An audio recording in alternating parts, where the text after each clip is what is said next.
Portion പക്കാടിയുടെ 6ാം ദിവസമായ ഇന്ന് ഞായറാഴ്ച അവധി ദിനമാണ് എന്നറിയാം. അവധി ദിനങ്ങളിൽ ആരെയും ബുദ്ധിമുട്ടിക്കുക എന്ന ലക്ഷ്യം നമ്മുടെ മിഷനിൽ ഇല്ല എന്നതാണ് വാസ്തവം. നമുക്കറിയാമല്ലോ, അംഗനവാടി തല പ്രവർത്തനങ്ങൾ ഒന്നുകൊണ്ട് മാത്രമാണ് നമ്മുടെ അമ്മമാരും കുഞ്ഞുങ്ങളും ലോകത്തിന് തന്നെ മാതൃകയായി ആരോഗ്യവതികളായി കുഞ്ഞിന് പ്രസവം നൽകുന്നതും നാളത്തെ ആരോഗ്യമുള്ള തലമുറകളായി കുഞ്ഞുങ്ങൾ വളർന്നു വരുന്നതും. ഇതെല്ലാം സാധ്യമാവുന്നത് നമ്മുടെ മിഷനുകൾ നിർദ്ദേശിക്കുന്ന ലക്ഷ്യങ്ങൾ സാധിച്ചെടുക്കുമ്പോൾ മാത്രമാണ്. അതുകൊണ്ട് തന്നെ ഓരോ മിഷനുകളും സെറ്റ് ചെയ്യുന്നത് തന്നെ ഓരോ ഉദ്ദേശ ലക്ഷ്യങ്ങൾ പൂർത്തീകരിക്കുന്നതിന് വേണ്ടി മാത്രമാണ്. ഇത്തരത്തിൽ പോഷകാഹാരക്കുറവ് നികത്തുന്നതിനും അപ്പുറം മറ്റ് 4 ലക്ഷ്യങ്ങൾ കൂടെ പൂർത്തിയാക്കുക എന്ന ലക്ഷ്യം പറഞ്ഞു വെച്ചുകൊണ്ടാണ് പോഷൻ പക്കോട എന്ന 2 ആഴ്ചക്കാലം പോഷൻ മിഷന്റെ ഭാഗമാവുന്നത്. അതിനാൽ തന്നെ ഈ ലക്ഷ്യങ്ങളൊക്കെ പൂർത്തിയാക്കുന്നതിന് നമ്മൾ ഒരുമിച്ച് മുന്നോട്ട് പോവുക തന്നെ വേണം. അതുകൊണ്ടാണ് ഞായറാഴ്ചയായിട്ടും നമ്മൾ തിരഞ്ഞെടുത്ത് നടത്തുന്ന വിഷയം നിങ്ങൾക്ക് വീട്ടിലിരുന്നു കൊണ്ട് തന്നെ പൂർത്തിയാക്കാൻ സാധിക്കും. നമുക്കറിയാം, പോഷൻ ട്രാക്കറിൽ പുതുതായി ഉൾപ്പെടുത്തിയ വാക്സിനേഷൻ രജിസ്റ്ററുകൾ 100% കുറ്റമറ്റ രീതിയിൽ പൂർത്തിയാക്കുക എന്ന ലക്ഷ്യം നമുക്ക് ഒരുമിച്ച് ചെയ്യേണ്ടതുണ്ട്.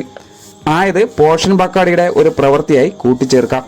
പലപ്പോഴും LMP ഡേറ്റ് ഉൾപ്പെടെ തെറ്റായി രേഖപ്പെടുത്തുന്ന പ്രവണത പോഷൻ ട്രാക്കറിൽ വരുന്നത് കൊണ്ട് തന്നെ ശരിയായ രീതിയിൽ പ്രസവം രേഖപ്പെടുത്താൻ സാധിക്കുന്നില്ല എന്നിരിക്കെ ഗർഭിണികളുടെ പ്രൊഫൈലിൽ മറ്റ് ഡാറ്റകളൊന്നും തന്നെ കാണാൻ കഴിയാത്ത സാഹചര്യവും ആ ഗർഭിണിയുടെ പോഷകാഹാര നിലയോ ഹീമോഗ്ലോബിന്റെ അളവോ അല്ലെങ്കിൽ വാക്സിനേഷന്റെ വിവരങ്ങളോ മുകളിലേക്ക് കിട്ടാതിരിക്കുന്നത് കാരണം ഗർഭിണികളുടെ ആരോഗ്യനിലയുടെ കാര്യങ്ങളിൽ കൃത്യമായ ഫോളോ അപ്പ് നടത്താൻ സാധിക്കുന്നില്ല.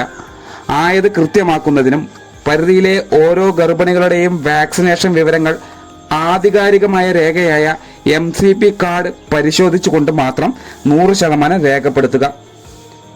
ഇതാണ് നമ്മൾ ഇന്നത്തെ പോഷൻ പക്കാടിയുടെ പ്രവർത്തനമായി നമ്മൾ ചെയ്യേണ്ടത്. എങ്ങനെയാണ് വാക്സിനേഷൻ രജിസ്റ്ററുകൾ പോഷൻ ട്രാക്കറിൽ രേഖപ്പെടുത്തേണ്ടത് എന്നതിനെ കുറിച്ചിട്ടുള്ള വിശദമായിട്ടുള്ള വീഡിയോ ഡിസ്ക്രിപ്ഷനിൽ ലിങ്കായി കൊടുത്തിട്ടുണ്ട്. അതിൽ ക്ലിക്ക് ചെയ്ത് ആ വീഡിയോ മുഴുവനായി മനസ്സിലാക്കിയതിന് ശേഷം എല്ലാ ഗർഭിണികളുടെയും വാക്സിനേഷൻ വിവരങ്ങൾ പോഷൻ ട്രാക്കറിൽ ഇന്നത്തെ പ്രവൃത്തിയുടെ ഭാഗമായി രേഖപ്പെടുത്തേണ്ടതുണ്ട്. ഇന്ന് നടത്തുന്ന പ്രവർത്തനത്തിന്റെ എൻട്രികൾ ജനാന്തോളൻ ഡാഷ്ബോർഡിൽ എങ്ങനെയാണ് രേഖപ്പെടുത്തുക എന്നുള്ളത് തുടർന്ന് കാണുക.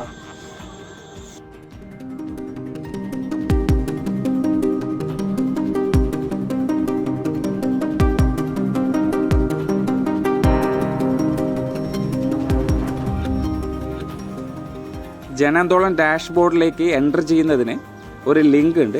ആ ലിങ്ക് നമ്മൾ ഈ വീഡിയോയ്ക്ക് താഴെ ഡിസ്ക്രിപ്ഷനിൽ കൊടുത്തിട്ടുണ്ട്. അത് ക്ലിക്ക് ചെയ്ത് കഴിഞ്ഞാൽ നിങ്ങൾക്ക് ഈ പേജിലോട്ട് എത്താൻ സാധിക്കും. ഇവിടെ നിന്ന് നിങ്ങൾക്ക് അനുവദിച്ച് തന്ന യൂസർ നെയിം പാസ്വേഡ് ഒന്ന് കൊടുത്ത് ഓപ്പൺ ചെയ്യുക, ലോഗിൻ കൊടുക്കുക. അതിനുശേഷം ഇതുപോലെ ആക്ടിവിറ്റി പാർട്ടിസിപ്പേഷൻ ഫോമിലോട്ട് എത്താൻ കഴിയും. ഈ ഭാഗത്ത് നിന്നാണ് നമ്മൾ ഇന്ന് നടത്തിയ പ്രവർത്തനങ്ങളെല്ലാം രേഖപ്പെടുത്തേണ്ടത്. ഓർക്കുക, ഒരു സെൻറ്ററിൽ ഒരു ദിവസം 5 എൻട്രി വരെ നമുക്ക് രേഖപ്പെടുത്താൻ കഴിയും. അതുകൊണ്ട് തന്നെ നമ്മൾ 5 ആക്ടിവിറ്റികൾ ഇന്ന് നമ്മൾ രേഖപ്പെടുത്താൻ പോവുകയാണ്. അതെല്ലാം തന്നെ നമ്മൾ ഇന്ന് നടത്തിയ പരിപാടിയെ ബന്ധപ്പെടുത്തിക്കൊണ്ടാണ്. ഇന്നത്തെ പ്രവർത്തനങ്ങളാണ് നമ്മളിന്ന് ജനാന്തോളൻ ഡാഷ്ബോർഡ് എൻട്രി ആയിട്ട് രേഖപ്പെടുത്തേണ്ടത്. അതിന് സെലക്ട് തീം എന്ന് കാണുന്ന ഭാഗം ക്ലിക്ക് ചെയ്ത് കഴിഞ്ഞാൽ ഇവിടെ പോപ്പുലറൈസേഷൻ ഓഫ് ബെനിഫിഷ്യറി മൊഡ്യൂൾ എന്നുള്ളത് കാണാം.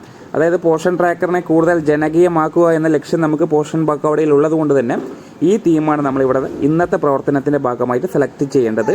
അതിനുശേഷം നമ്മൾ ബ്ലോക്ക് ലെവലൊന്ന് മാറ്റിപ്പിടിച്ച് AWC ഒന്ന് സെലക്ട് ചെയ്ത് നിങ്ങൾ AWC വിവരം പേര് ഏതാണ് എന്നുള്ളത് സെലക്ട് ചെയ്തെടുക്കുക, അംഗനവാടിയുടെ പേര്. അതിനുശേഷം ആക്ടിവിറ്റി എന്ന് കാണുന്ന ഭാഗം ക്ലിക്ക് ചെയ്ത് കഴിഞ്ഞ് നമ്മൾ ആദ്യം കാണുന്ന awareness session for PW lactative mother AGs and care givers to introduce the beneficiary module of the Poshan tracker എന്ന് തുടങ്ങി ഒരുപാട് ലിസ്റ്റുകൾ നമുക്കവിടെ കാണാൻ സാധിക്കും. അപ്പോൾ നമ്മൾ ഇതിൽ നിന്നും അനുയോജ്യമായിട്ടുള്ള ഒരു എൻട്രിയാണ് നമ്മളിവിടെ സെലക്ട് ചെയ്യേണ്ടത്. ഇത് കൂടാതെ ബാക്കി 4 എൻട്രികൾ കൂടെ നമ്മൾ ഇന്ന് വരുത്തേണ്ടതുണ്ട്. അതെല്ലാം കൃത്യമായി ഓരോ ആക്ടിവിറ്റിക്ക് ശേഷം നിങ്ങൾക്ക് കാണാൻ കഴിയും. അപ്പോൾ ഇതിൽ നമുക്ക് ബെനിഫിഷ്യറി രജിസ്ട്രേഷൻ ഡ്രൈവ് എന്ന് കാണുന്ന ഭാഗം ക്ലിക്ക് ചെയ്യുക. ഫ്രം ഡേറ്റ് ടു ഡേറ്റ് നിങ്ങൾക്കറിയാം 13-ാം തീയതിയാണ്, അത് ഓപ്റ്റ് ചെയ്യുക. അതിനുശേഷം പാർട്ടിസിപ്പേഷൻ ഡീറ്റെയിൽസ് നമുക്കിപ്പോൾ വാക്സിനേഷൻ രജിസ്റ്ററുകൾ എന്ന് പറയുന്നത് പ്രഗ്നൻറ്റും ലാക്ടേറ്റും മാത്രമാണ് നമ്മൾ രേഖപ്പെടുത്തുന്നത്. അതുകൊണ്ട് ഇവിടെ ഫീമെയിൽ എന്ന് കാണുന്ന ഭാഗത്തിൽ ടോട്ടൽ ഗുണഭോക്താക്കൾ എത്ര പേരുണ്ട് നിങ്ങളുടെ എന്നുള്ളത്, അതായത് എത്ര ലാക്ടേറ്റിംഗ് എത്ര പ്രഗ്നൻ്റ് എന്ന് കാണുന്ന ഭാഗം നിങ്ങൾക്ക് ടോട്ടൽ അറിയാം. അത് എൻ്റർ ചെയ്യുക. അതിനുശേഷം ഇവിടെ എല്ലാം 0 കാണും. ആ ഭാഗങ്ങളൊക്കെ നിങ്ങൾ 0 ആണെങ്കിൽ 0 തന്നെ കൊടുക്കണം. 0 കൊടുക്കാതിരുന്ന് കഴിഞ്ഞാൽ മുന്നോട്ട് പോകാൻ സാധിക്കില്ല. ചിൽഡ്രൻ എന്ന് പറയുന്നത് അവിടെ 0 ആണ്. അതിനുശേഷം പെൺകുട്ടികൾ എത്ര എന്നുള്ളതും 0 ആണ്. AG കുട്ടികളുടെ വിവരങ്ങൾ രേഖപ്പെടുത്താത്തതും 0 എന്ന് കൊടുക്കുക. തൊട്ട് താഴെ ആകെ 15 പേരാണ് നിങ്ങൾക്ക് അതിനകത്തുള്ളത്, അത് രേഖപ്പെടുത്തി. ഇവിടെ ഇമേജ് നമുക്ക് അപ്ലോഡ് ചെയ്യേണ്ടതില്ല, കാരണം നമ്മളിത് പ്രോഗ്രാം ഒരു അവയർനെസ് ക്ലാസ്സുകളൊന്നുമല്ല നടത്തുന്നത്, പോർഷൻ ട്രാക്കർ എൻട്രിയാണ്. അതുകൊണ്ട് അത് ഒഴിവാക്കിക്കൊണ്ട് ഡിസ്ക്രിപ്ഷനിൽ നമുക്ക് വേണമെങ്കിൽ പോർഷൻ ട്രാക്കർ എൻട്രി എന്ന് കൊടുക്കാം.